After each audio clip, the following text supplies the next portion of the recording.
This article has decided to write the long list of celebs who hate Justin Baldoni.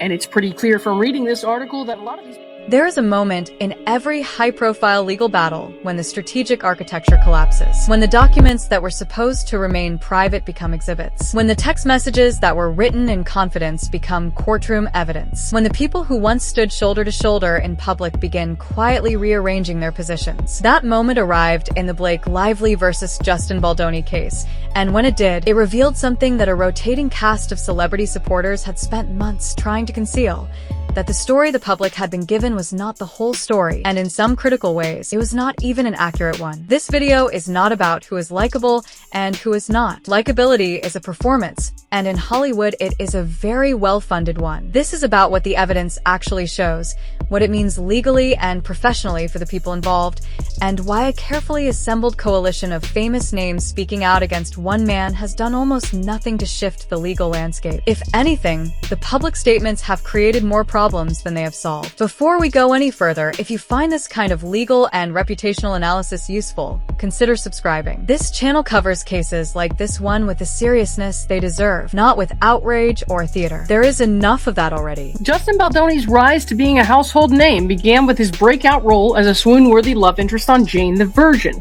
And if you watch that show, you know who Rafael Solano is. I'm not going to get too much into that. Let us begin with the context, because without it, none of the individual players make sense. Justin Baldoni directed the film adaptation of Colleen Hoover's novel. Blake Lively starred in that film, and by most accounts, she arrived on that project with enormous leverage. She was not simply an actress fulfilling a contract. She had negotiating power over the film's marketing strategy, a financial stake in the production's performance, and by her own actions documented in text messages and production records, she exerted influence that extended well beyond the typical boundaries of a lead actor's role. Baldoni soon shifted public perception of himself as just a heartthrob on television dramedy to a well-respected voice and director. What followed the film's release was a public relations firestorm that initially appeared to consume Baldoni entirely. A civil rights department complaint was filed. A New York Times article brought national attention. Baldoni was portrayed in major media as someone who had weaponized a crisis management firm to run a smear campaign against his co-star. The story was clean, it was emotionally compelling, and it was told in the kind of authoritative language that discourages skepticism. Then the countersuit arrived. Then the exhibits arrived with it. And the version of events that had been circulating started showing its cracks. They mention, of course, he got the rights to It Ends With Us and that it should have been a high point for him in his career. But instead, it led to this crazy shit show and a legal battle. What is important to understand about the sequence of events is that the New York Times article was not the beginning of the story. It was the result of strategic preparation. According to what has emerged through legal proceedings, the Civil Rights Department complaint filed by Lively in December served a specific function. It gave that reporting a legal foundation it needed before publication. The timing was not incidental. The complaint and the article arrived in close succession because one was designed to enable the other. This is not speculation about motive. This is basic media and legal strategy, and recognizing it does not require any particular bias toward either party. Here is the New York Times said, we can't come out with this stuff unless you give us a legal protection. So Lively had to file a CRD complaint to make it. What it does require is the willingness to ask why something happened when it did, rather than simply accepting the emotional weight of what was being alleged. Baldoni and his team chose not to roll over. That decision surprised people. It probably surprised Lively as well. Throughout the production, when she had leverage over the film's financial fate, demands were met. That pattern of accommodation made sense from a business perspective. A production worth hundreds of millions of dollars cannot afford to collapse over internal conflict. So concessions were made, agreements were signed, and the project moved forward. But once the film was released and the box office numbers were established, is Ryan Reynolds, who is married to Blake Lively. I'm not really gonna... that leverage evaporated. There was no longer anything left to protect by maintaining silence. And so Baldoni and his colleagues decided to present their version of events, supported by documentation, into this legal environment.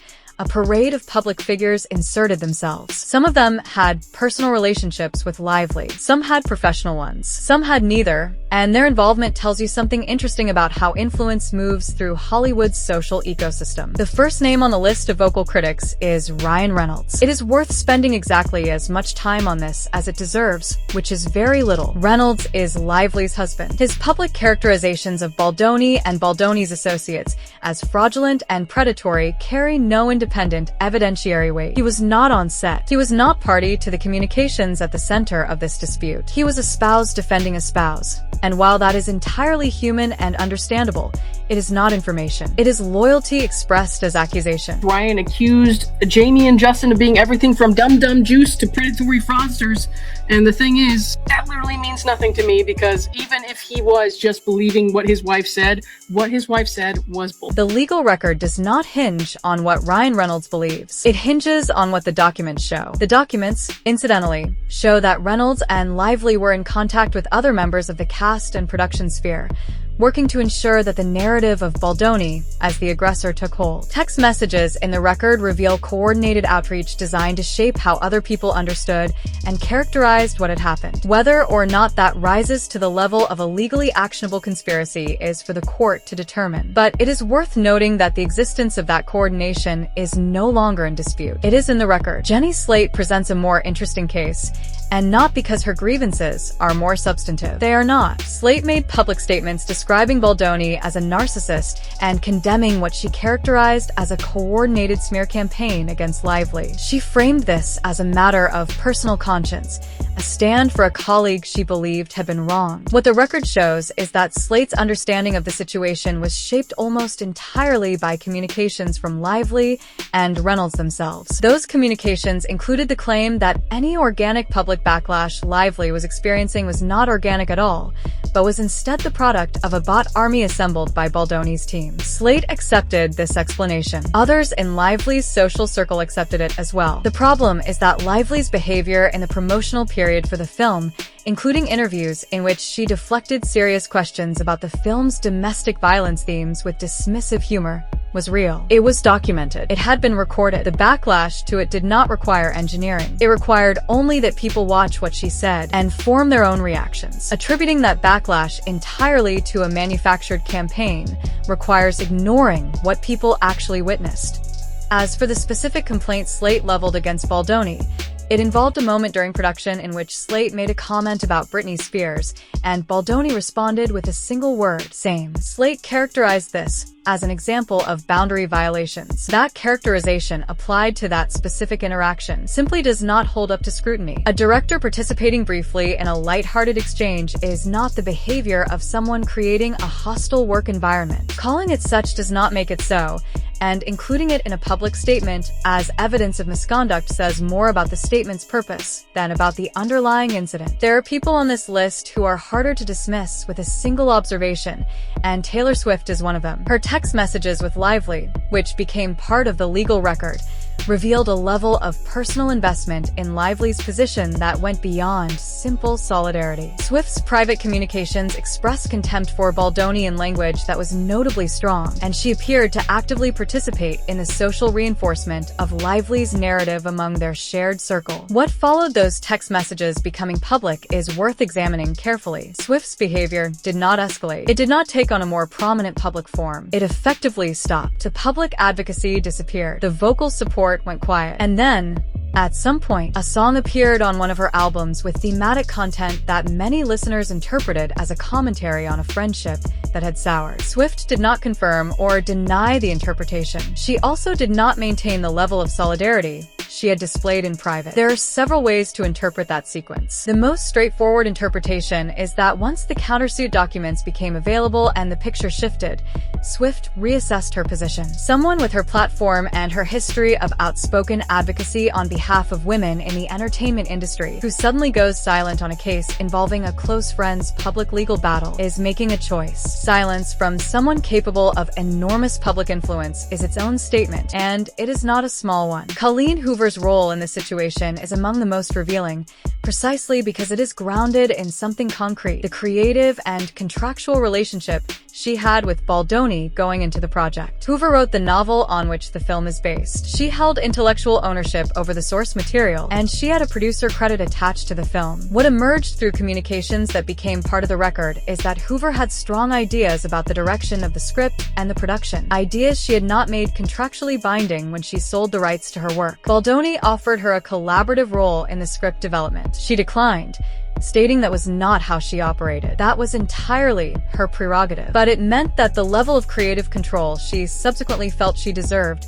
was not actually guaranteed by any agreement she had made. The shift in Hoover's loyalties from Baldoni to Lively did not happen in a vacuum. The record suggests that Lively began providing Hoover with the access, the input, and the validation that Hoover had not been receiving from Baldoni's side of the production. Once Lively offered that, Hoover's position changed accordingly. She moved from someone who had a long professional rapport with Baldoni to someone who aligned firmly with Lively's account of events. This is not inherently scandalous. People respond to how they are treated, and Hoover's shift reflects that reality. But it does mean that her public statements against Baldoni should be understood in light of that context. She was not an impartial witness. She was someone who had been cultivated into a particular position by strategic attention and access. The legal system will evaluate her statements accordingly, and so should anyone watching from the outside. Among the voices mentioned in various media roundups is Isabella Ferrer, whose situation carries a specific legal dimension worth understanding clearly. Ferrer did not simply speak out against Baldoni. She filed a motion opposing a subpoena that Baldoni's legal team had issued. That subpoena sought her cooperation in the discovery process, and her resistance to it became a news item framed as another celebrity speaking out against Baldoni. But the actual legal event was a witness resisting a subpoena, which is a procedurally different thing from someone voluntarily coming forward with allegations. The reason the subpoena existed in the first place is that Ferrer had previously sent communications to Baldoni describing the set environment in terms that were directly contradictory to the complaints she later made. Those communications characterized the filming experience as safe, positive, and professionally supportive. Her subsequent characterization of the same experience, made after she had spent significant social time within Lively's orbit, was materially different. This is not a minor inconsistency. Courts pay close attention to prior statements, especially written ones, and especially when those statements directly contradict later claims. The question of why her account changed and what circumstances surrounded that change is precisely what the subpoena was designed to explore. Her resistance to answering those questions is not evidence of wrongdoing on her part, but it does not strengthen her credibility either. Bart Johnson spoke out publicly, offered language that was notably hostile, and then issued an apology. Most of the coverage gave significant attention to the first part of that sequence and relatively little to the second. That asymmetry is informative. Johnson is Lively's brother-in-law. His initial statement reflected exactly what you might expect from a family member who had been given one version of events and was operating from loyalty rather than independent knowledge. His apology, which received far less coverage than his accusation, at least acknowledged that the situation was more complicated than his initial statement suggested. What surrounded Johnson's characterization of Baldoni included a dismissive reference to Baldoni's appearance, specifically his hair, which he had been growing out to donate to organizations that provide wigs for individuals undergoing medical treatment. That Baldoni's act of personal generosity was turned into a rhetorical device to undermine his credibility tells you something about the quality of the arguments being made against him. When critics resort to mocking charitable behavior because it does not fit the image they are trying to project onto someone, the substantive arguments have run thin. Let us step back from the individual names for a moment and look at the broader pattern, because the pattern is more revealing than any single statement from any single person. What emerged in the aftermath of the New York Times article was a rapid consolidation of public opinion against Baldoni among a specific social set within the entertainment industry. That consolidation was driven in significant part by the acceptance of Lively's narrative without independent verification.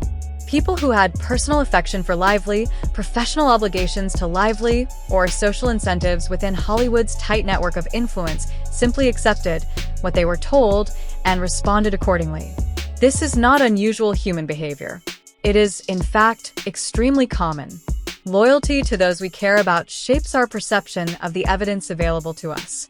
The problem, legally and reputationally, is that some of those people then took public positions based on that unverified narrative. They made statements that are now part of the broader record of this dispute. And when the counter-narrative arrived with documentation, they did not update their positions publicly.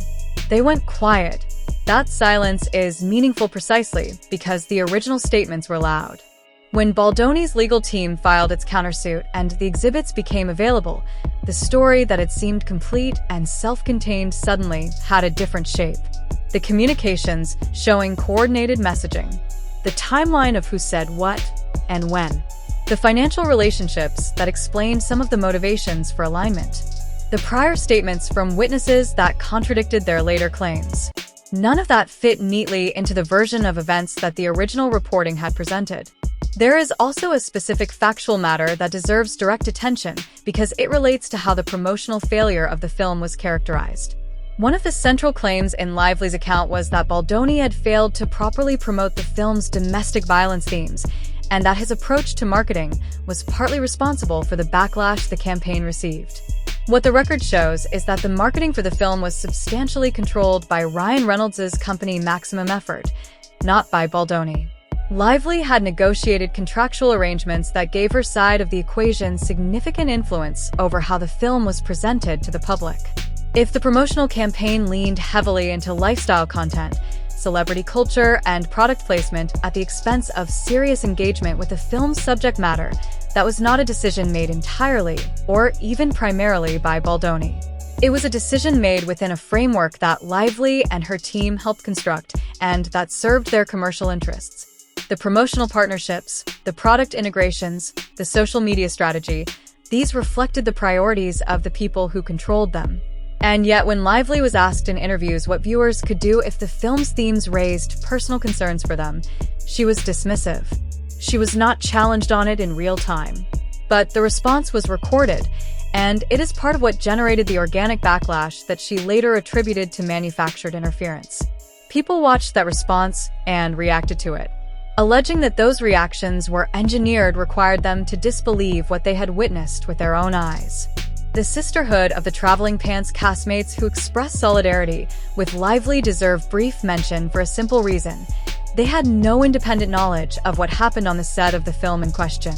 They were friends supporting a friend.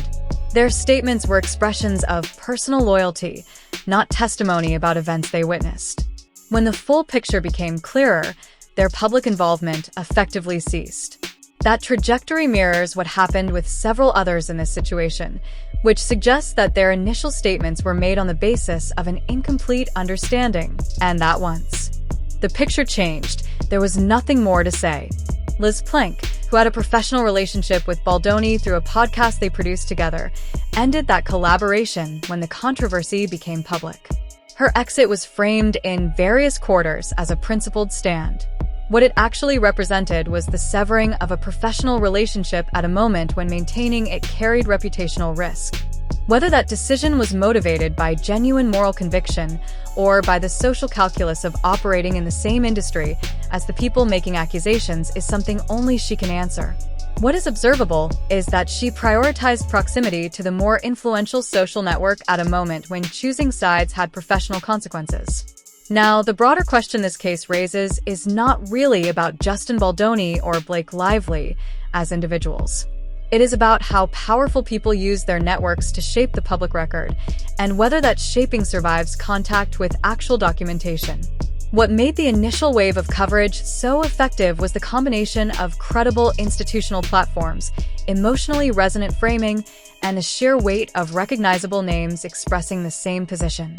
When a New York Times article, a civil complaint, and a roster of celebrities align around a single narrative, the default assumption for most people is that the narrative must be substantially correct. The institutional weight feels like a proxy for truth. But institutional weight and documentary truth are not the same thing. And in this case, the documentary record that emerged through the litigation process painted a substantially different picture than the one initially offered. Text messages showing coordinated messaging. Communications from key witnesses that contradicted their public statements. A timeline of financial negotiations that explained motivations that had been publicly attributed to principal. None of this means the courts will ultimately rule in Baldoni's favor. Legal outcomes depend on many things beyond public perception, and this case is not concluded. What it does mean is that the coalition assembled against him, impressive as it looked in early coverage, was constructed on a foundation that has not held up well to the scrutiny that litigation produces.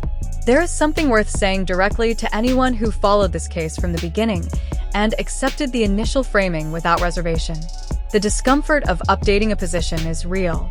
When a story confirms what we already believe about power and gender and institutional protection, and when it comes with the endorsement of cultural figures we admire, it becomes part of how we understand the world. Finding out that the story was more complicated is not just intellectually inconvenient.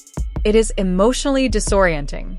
But the alternative, which is maintaining a position in the face of contradictory evidence because the original position felt more satisfying, is not a form of loyalty to anything worth being loyal to.